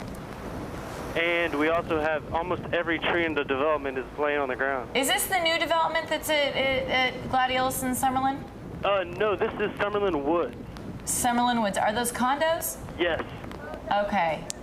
This is kind of like in the South Fort Myers area, Summerlin and Gladiolus, in which you were looking. It's right down by Health Park is where we just got some video right into our newsroom right there, as you can see some of the damage that some of these people are talking about. So it's is that the same area? I think it's not in the same area, but that is Fort Myers video that we just showed you there, near the mall there at Edison Mall. Any water problems? I know that in that area, that Lakewood Drive behind there, which is near you, floods a lot. Actually, that's the exact location that I'm in. Okay. And we are seeing it hasn't let up for the past 2.5 hours. Is Lakewood Drive flooded? Yes. Yes. That's a problem area anyway. I also have an update I have family that lives in Arcadia. Yes. What are they seeing? And I've been listening. We have obviously no power, but my family's up there, and it is absolutely, they say it's really, really bad. I just passed by their house. We're looking right now. We're looking at the satellite picture right now. We're seeing the eye of the storm going right by Zolfo Springs and Wauchula right now. Maybe Robert and Jim can talk about that a little. I'm not sure if you heard, but he was saying that he has family in Arcadia. They said it's really bad. Right. We can see that on the radar. And again, the storm is remarkably still well intact after being over land for close to 2 hours now. That's right. Wauchula, Zolfo Springs, and it's on the right side. Those towns are on the right side of the center of circulation, so that's still the strong side. And as we said, the next county up is Polk, and Polk is one of the largest mobile home populations in the entire state of Florida, and that's not a population ready to deal with 100-mile-an-hour winds. Right. I know their house there, all the shingles are off and it's leaking into their house. Oh, gosh. And we have a huge barn with tin roof. That's totally came down. All the privacy fences are down. And I did hear that you talked about the shelter with the roof coming off. I believe that was the new Turner Center that they have there. I believe you're right. That's right. Yeah, that's correct. Did they have any reports about that other than the roof possibly coming off? No, they did not. Okay. But we did have, I've been talking to everyone. We also had friends that were right on the mouth of where the Peace River empties into Charlotte Harbor. Right. Yes. And they obviously got probably the worst. Yep. And they looked outside, and there were absolutely no trees nowhere. That's going to be pretty close to Peace River Shores. Is that the area you're talking? Yes, they're probably 15 steps from the river there. Okay. Did you hear any reports of any kind of flooding at Peace River Shores? Not yet, but they're definitely concerned because there's a lot of new houses right in that area. Actually, they just built, and they're very, very concerned. That's that area That's what we were talking about. Yeah, as the storm went right up Charlotte Harbor, we were concerned about the water being blocked up into the harbor and then moving on up the Peace River and causing some serious flooding there. But it sounds like that might have been the first thing you'd heard about if that had occurred, right? They would have probably said that. Right. They're right between Punta Gorda and Arcadia, right along 17. Okay. Okay. All right. Thank you so much for calling. We really appreciate that information. Okay, and just a reminder, we told you we're taking your phone calls. We'd also like to see your pictures. Please email us some digital pictures that you have taken, maybe your house or maybe some of the flooding. And we got the website there up on the screen there, hurricane@nbc-2.com or hurricane@abc-7.com.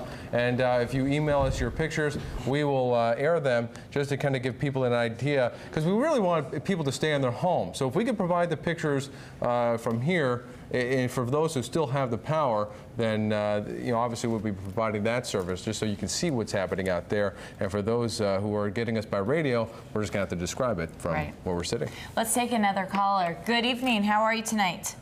All right. Yeah, I was wondering, could you tell me about the hurricane? What would you like to know about the hurricane? Is it gone, or? Where are you calling from? Fort Myers. You're Fort Myers. We're still seeing some remnants of the hurricane. The tail, the eye of the hurricane has actually passed up into Arcadia in that area, but it's still lingering. And Robert and Jim are in the Weather Center over there, and they can probably tell you exactly how much time. We're showing you some video right now if you do have power downtown Fort Myers. Okay, is there a following tornado, or? No, you're on the tail end of it now. If you're in Fort Myers, you're getting a lot of heavy rain now from the back side of the hurricane. This is normal as the storm passes to the north of you, all right? So I know it's raining really hard in Fort Myers right now. This is the tail end of the storm. Another hour or so, things are going to be tapering off. It looks like it's beginning to stop, or at least clear up a little bit off in the Gulf of Mexico, all right? So it's almost over, okay? I think that's probably going to answer your question. Hello? Yes? What about power? Well, power's out all over the place, sir, and as Craig Wolf was saying earlier, patience is going to be a virtue. We're estimating that there are thousands of people without power. We have no idea when it's going to come back on at this point. We have gotten people called with reports of power. They are out. I mean, there are some people with 60,000 people reporting it without power in Cape Coral. We talked about Sanibel Island, about 6,500 people out there. We imagine all of them are without power. We had some of it in Marco Island. They don't have power, but they're not too bad of a condition down there in Marco Island. But we are getting some sporadic reports of people who did not have power. So you know, we're still trying to. Len, just to add some insight, when the co-op talks about 60,000 people, 60,000 customers without power in Cape Coral, they're saying the entire Cape is without electricity right now. Exactly. All right, back to the phones. Caller, are you there? Yes, hello? Yeah, hello. Where are you calling from? Southwest Cape Coral. I'm getting a lot of phone calls from Southwest Cape, and we're, I guess, reports of a lot of trees down. What can you tell us? Well, I am just a little bit north of Cape Coral Parkway. I'm west of Chiquita, but I'm east of Sands. And right now the water, first I'll talk about the water. The water on the canal behind me, I'm on a canal, it's at the top of the seawall right now. Mm-hmm. And what I was concerned about was the storm surge. I mean, can we expect more water coming in? Well, let me ask you, is that the canal that you're on right now, is that is that connected to the Caloosahatchee River? Is it a freshwater canal or a saltwater canal? It goes through the lock. It goes through the locks, okay. Yeah. It's going to be a saltwater canal. The storm surge is a function of the powerful winds, and in this case we were talking about 100+ mile-an-hour winds pushing the Gulf of Mexico through Punta Rassa and up the Caloosahatchee River and into the canal system. Those winds are greatly diminished, and if to this point you haven't had any kind of overflow or problems with flooding in the canals, you're not from this point on. Right. It'll be getting better. Slowly. It's not real windy here right now. We do have some trees down. I'm looking across the canal. One guy, he has his cage totally collapsed. About 5 houses or 3 houses down from there, his cage is totally collapsed. I had a tree, a queen palm, that fell over, but the base of the trunk wasn't healthy anyway, so that's why it went over. And we've got a line down. I'm not sure if it's a cable line or a power line, though. Line. And for sure. So anyway, but some shingles off. This one guy across the canal, he's got some tiles off his roof. All right, sir. We actually have someone on the phone from FP&L. So I'm going to say goodbye to you. We thank you for the call, and we're going to go ahead and. Actually, we're trying to get someone from FP&L. Of course, they have a huge job ahead of them. Many people in the community in Southwest Florida, in every county, I think, that the storm touched, there are power outages, and crews are already starting on scenes. I know on Marco Island they said crews are out and throughout our area, but this will be something that takes some time before they can have power restored. Another reminder, don't touch power lines. Don't work around power lines. If they're down, just stay away. You can clean up in a day or two once those lines have been removed. And now we do have someone from FP&L. Thanks so much for joining us tonight. Excuse me? Bill, are you there? Hello? Bill, do you hear us? I'm here. I can hear you. Great. Tell us what it's like out there.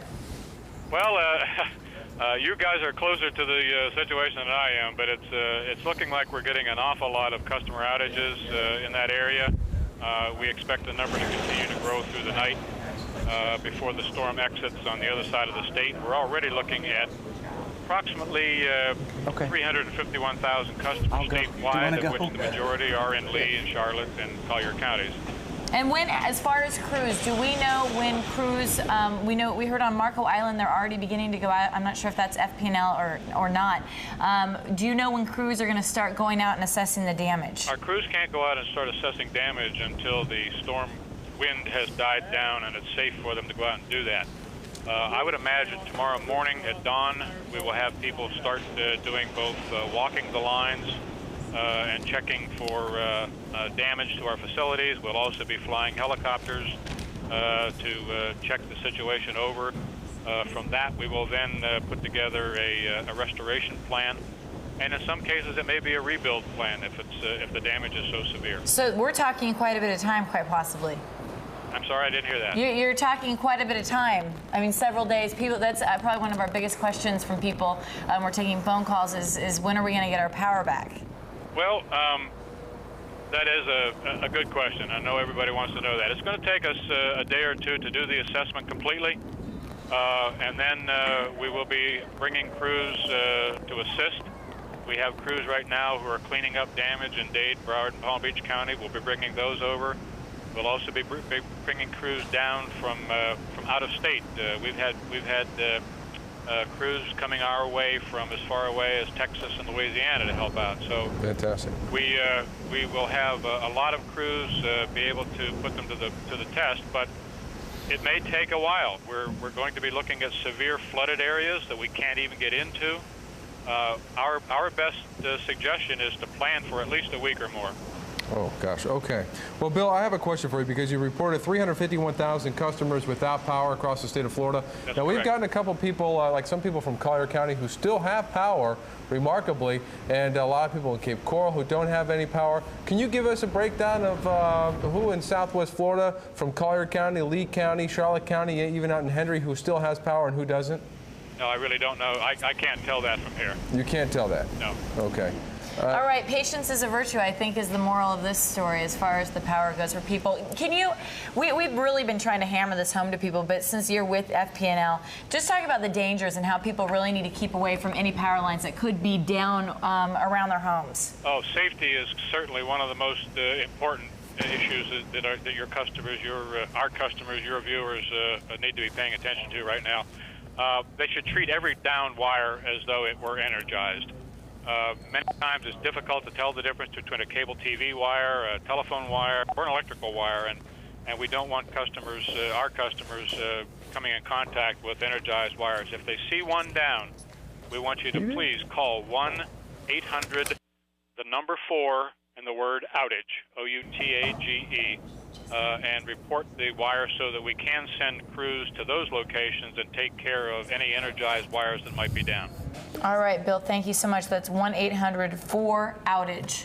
Okay, and we also, Bill, thank you very much for joining us. And in a moment, we're going to go over to the news press reporter, but we did get some numbers in here about people who do have some power outages. About 150,000 customers in Lee County are without power. About 68,000 customers in Collier County without power. 64,000 customers in Charlotte County without power. 1,000 people in Hendry County, and 13,000 customers in DeSoto County. And those are some of the numbers that we have in the newsroom. But that kind of gives you an idea. That's pretty much just about everyone. Those are just customers. I mean, those are just households, so not just people.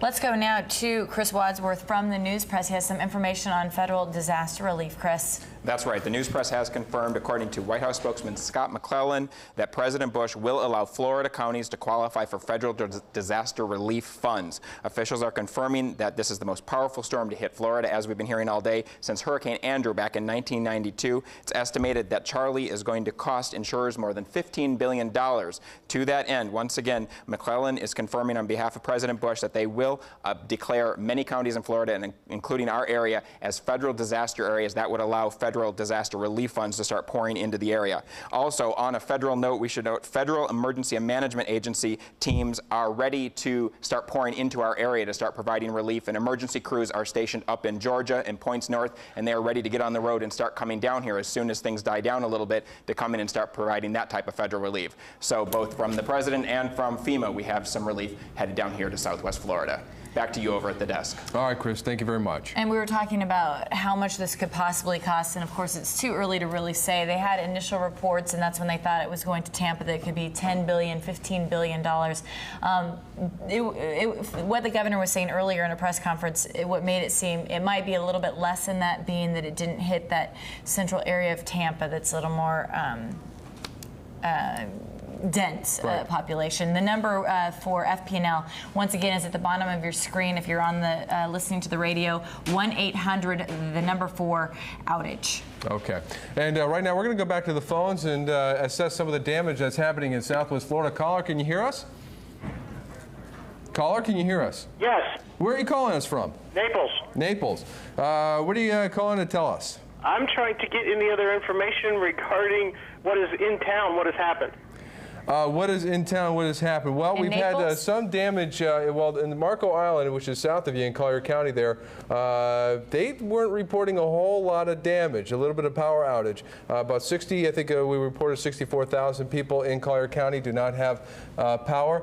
But Naples Park and North Naples is reporting some of the worst damage in that area, and Jim Reef is in the Weather Center. Maybe, Jim, you can kind of zoom in on Naples just to kind of see what the storm is bringing right now, but that's the latest we have as far as the reports. I would imagine, and I will be hearing more as the evening and the day tomorrow wears on, that North Naples and Naples Park just had a recent flooding episode before the hurricane within the past week or 10 days, so the heavy rains of this afternoon and evening certainly not helping. The Doppler radar scope right now still showing some heavy downpours training in from the Gulf of Mexico at the present time. Here's a little closer look. They're straddling the Lee and Collier line, extending from Bonita Springs, Bonita Beach, on down to just offshore Vanderbilt Beach. These will produce some gusty winds over the next couple of hours as we continue to see this, the effects of the storm winding down around Southwest Florida. Fabulous. All right, caller. Thank you very much for calling in. You guys are doing a wonderful job. Thank you very much. I want to just add a little bit to what Chris Wadsworth said. I'm going to read a little wire copy that we're just getting in, talking about the disaster area and what that means to Florida. President Bush has declared a major disaster in the state of Florida. The order for federal aid for recovery effort came in just a couple of hours after the storm hit, as we know. It will be available in Charlotte, Lee, Manatee, and Sarasota counties. That's what they're saying right now. People affected by the storm in those areas are eligible for temporary housing grants and home repairs, low-cost loans to cover the uninsured property losses, and other programs to help in their recovery. Okay, and we just got some tape in of Governor Jeb Bush talking about some of the plans of the aftermath of the wrath of Charley. About 15 minutes ago, Director Brown from FEMA called me and said he had spoken to the President, and our declaration request had been granted, and federal support, which has been planned for and people have been working on it already is already being moved to the proper places to provide immediate support along with state support tomorrow.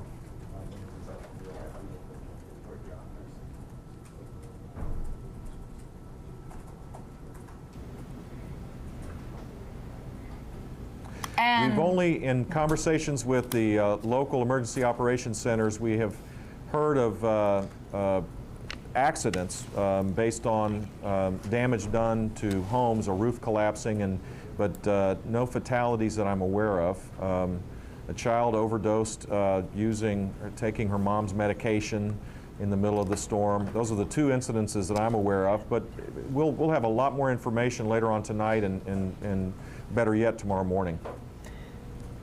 And that was Governor Jeb Bush talking about the disaster relief and what's going to happen in our area. In his report earlier, he did say that he would be traveling to Southwest Florida along with other state officials to assess the damage here. Now, we have reporters all over the field in Southwest Florida, and they are already out there trying to assess a little bit of the damage for you. Mike Baldiga of ABC7 is out there, and he joins us on the phone. Mike, what do you have to tell us? And I believe you're in Charlotte County. Is that correct? That is correct. We are at Charlotte County Airport right